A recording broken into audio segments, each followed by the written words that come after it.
Shalom saudara yang di dalam Tuhan, kembali kita dalam renungan hari ini. Berbahagialah orang yang suci hatinya, karena mereka akan melihat Allah.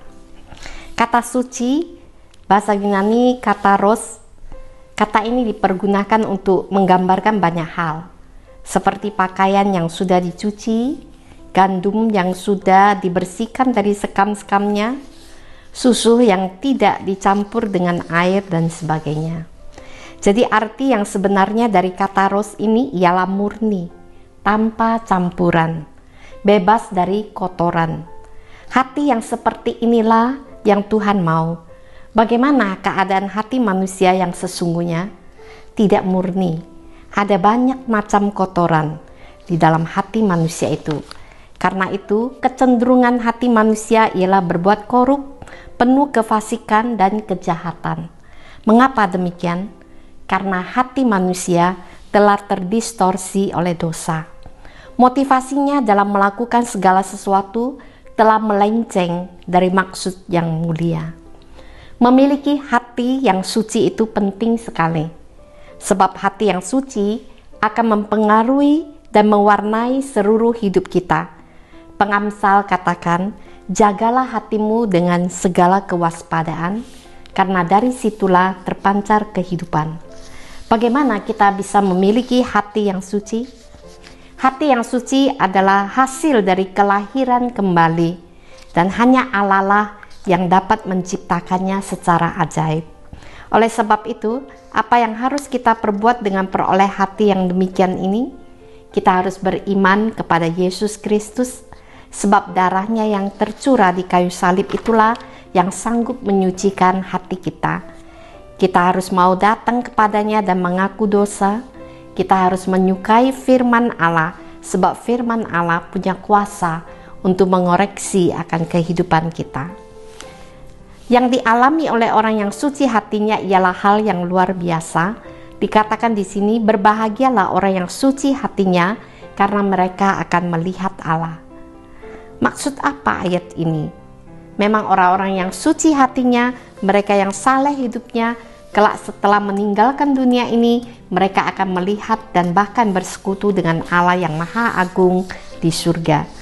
Namun yang dimaksud oleh Tuhan Yesus dalam ayat ini ialah, pada waktu kita masih hidup di dunia ini, kita akan benar-benar merasakan kehadiran Allah dan penyertaan Allah, sehingga kehidupan kita jadi indah, kaya dalam hal-hal yang baik dan jauh dari kedurhakaan. Hati yang suci, bersih, tidak ada kotoran, murni terhadap Tuhan, tidak ada hati yang tidak murni, tidak terikat oleh berbagai harapan untuk memperoleh sesuatu dari Tuhan. Luar dalam, jelas dan terang, dia hanya memusatkan diri pada Tuhan dan kehendaknya, maka ia akan melihat Tuhan. Maria yang mendapatkan yang terbaik, melihat Tuhan dalam arti setiap hari ada penemuan baru dari firman Allah, ada wahyu baru, ada beban baru untuk hidup bagi Allah.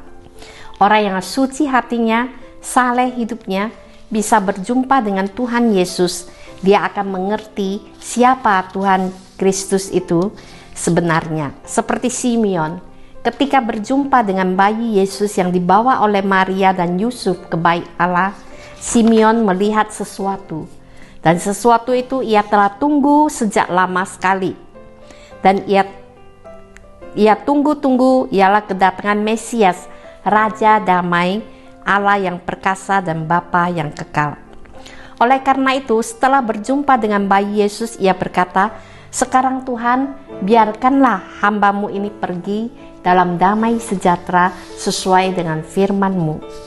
Ucapan Simeon ini merupakan pernyataan kepuasan hidup. Simeon telah berbahagia dengan hidupnya. Ia puas karena telah melihat Allah yang telah datang di dalam Yesus Kristus.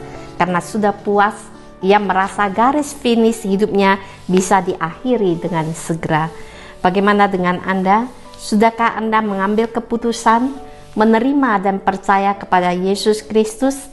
Setia, hidup suci, hidup saleh dan beribadah kepadanya dengan setia. Dengan demikian Anda akan melihat Allah, merasakan kehadiratnya, mengalami penyertaannya yang indah. Kiranya Tuhan memberkati firman-Nya. Amin. Kita berdoa. Tuhan, terima kasih karena Engkau yang datang mencari dan menyucikan setiap kami yang percaya, sehingga kami boleh memiliki hati yang suci dan boleh melihat dan mengalami Engkau setiap saat. Terima kasih ya Bapa. Dalam nama Tuhan Yesus kami berdoa. Amin.